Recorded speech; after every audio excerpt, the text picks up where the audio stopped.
मैं तेरे को मान दिया ना हिंदी में बात करके, तो मेरे को तू सम्मान देना चाहिए ना महाराष्ट्र में मराठी बोल के। कितने साल हो गए तेरे को जॉब करके यहाँ पे? 2 साल। कितने साल हो गए? 2 साल हो गए। हाँ, मराठी क्यों नहीं सीखा? मराठी का नाही येत तुला? शिकेगा सर। कधी शिकणार? कधी शिकणार मराठी? हा, नाव दाखव जरा। ब्रिजेश कुमार गुप्ता हा छत्रपतींचे फोटो काढताना हा व्यक्ती कुठे, हा वसई फोर्टला असतो बरोबर, सिक्युरिटी गार्ड, हा आपल्यासारख्या मराठ्यांना फोटो काढताना थांबवतोय। याचं काय केलं पाहिजे? आणि बोलतो हक्कानी मला मराठी येत नाही। देखिए अभी ओके, मला बोललो असं काय काय बोला, कोण बोलला? आता हे लोक काय बोलले ते ऐकत लोक नाही, तू कोण? दादागिरी दाखवत आम्ही दादागिरी नाही दाखवलेली आहे। नहीं तुला फेमस व्हायचंच आहे म्हणजे ना? नहीं सर सुनिए। पहिली गोष्ट, तुला मराठी बोलता येत नाही बरोबर, चल नाही येत, पण तू आता भाईगिरी करून ह्याला घेऊन आलास। तुला किती असेल 3 मन?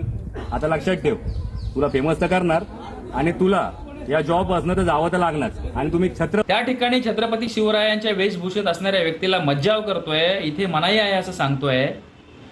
हा माजोरडेपणा महाराष्ट्रामध्ये वाढलाय। हिंदीत बोला, हा माज आता छत्रपती शिवरायांच्या वेशभूषेत असणाऱ्या व्यक्तींना देखील सामोरे जावं लागतंय। कोणी येतंय, कुठेही नोकरी करतंय, आमच्या गड किल्ल्यांवरती स्थानिक इथे सुरक्षा रक्षक नेमू शकत नाहीयेत का? या अशा अडाणी परप्रांत्याला आमच्या गड किल्ल्यावरती आणि महापुरुषांच्या वास्तूंच्या ठिकाणी अजिबात नेमणूक करू नये अशी मराठी एकीकरण समितीची मागणी आहे।